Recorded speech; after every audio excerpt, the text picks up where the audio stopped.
Guys, nandito na po tayo sa Bria Homes, Tulong.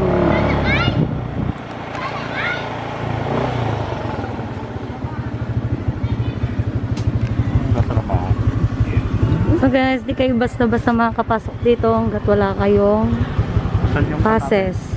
Nandyan. Ayan si kuya, oh. Ang guard natin. Ayan, papasok tayo doon guys. Ang ganda, diba? Oh.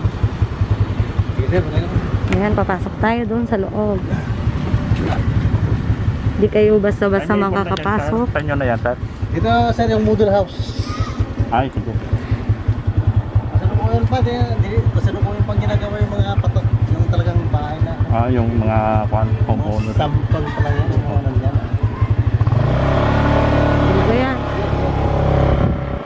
Ayan, umpisahan pa lang nilang gawin. Dito na naman kami. Ayan, nakikita nyo. Ayan, nagtatanong na rin. Parang dito, hindi yata tayo pwede pumasok dyan ha. Nakalak pa yata ha. Model house. Ayan.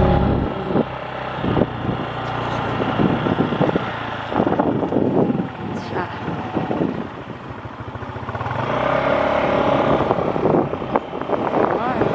Ano ba?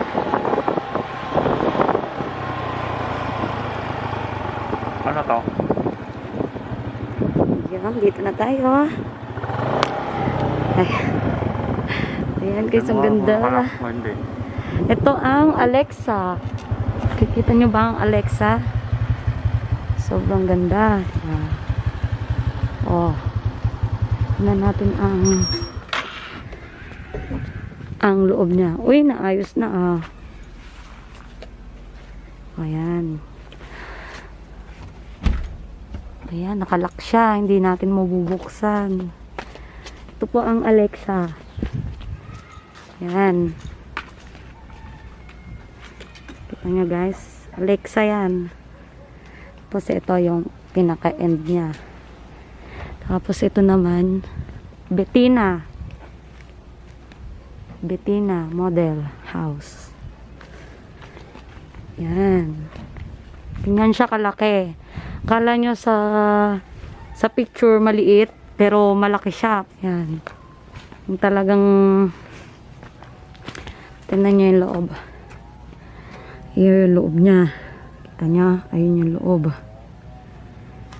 Oh, wala siya wala pang gamit. Ayan. Ang laki, diba? Yan ang Bettina. Kung talagang sa picture maliit siya tingnan, pero pag sa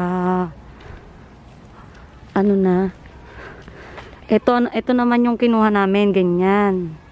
Medyo malaki rin naman siya. Single nga lang yan. Pero end unit yung kinuha namin. Dito, may space pa dito yung kinuha namin. Kaya,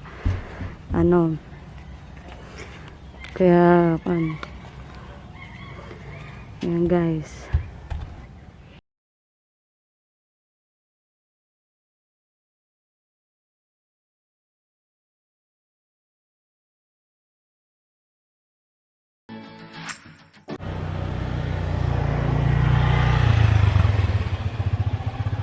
Ayan guys, nakikita nyo.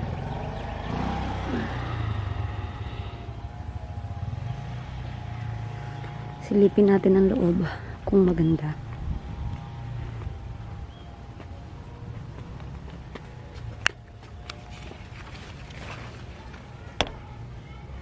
Uy, ang ganda.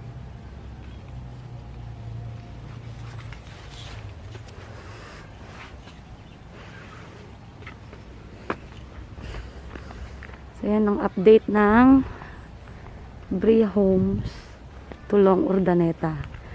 So, yan pa lang guys. Nag-uumpisa pa lang sila na gawin doon. So, yan. Ito yung kalsada. Pupunta tayo doon na ginagawa nila. Yan. So, guys, hindi pa gawa yung whole court dyan. Tapos, Ayan guys, may mga tubo pa na gagawin. Marami pang gagawin. Ayan, may mga bahay na rin dito. Model house din to. Ayan. Ayan, tatrabaho pa rin sila. Ayan, ito, office yata ito eh. Gagawing office. So, ayan guys. Punta tayo doon.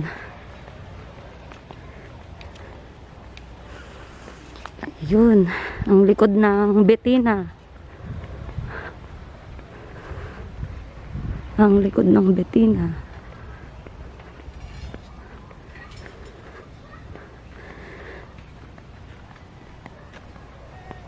May ginagawa pa sila kuya.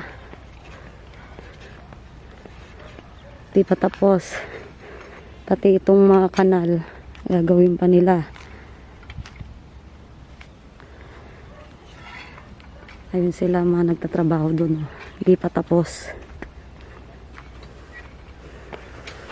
Ayun. Kikita nyo yan. Ang dami nilang nagtatrabaho dun. Ayun sila. Oh, yun.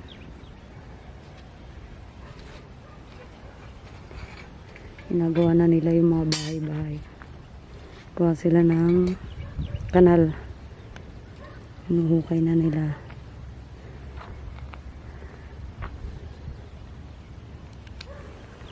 Medyo matatagalan pa.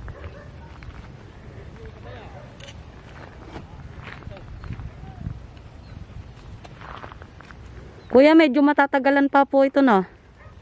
Sa tingin nyo, kailan ito matatapos? By January mag-umpisa na operasyon dito ng mga bahay. Ay, sa January. Bali, mga ilang... So, yan guys, nandito na po kami sa amin.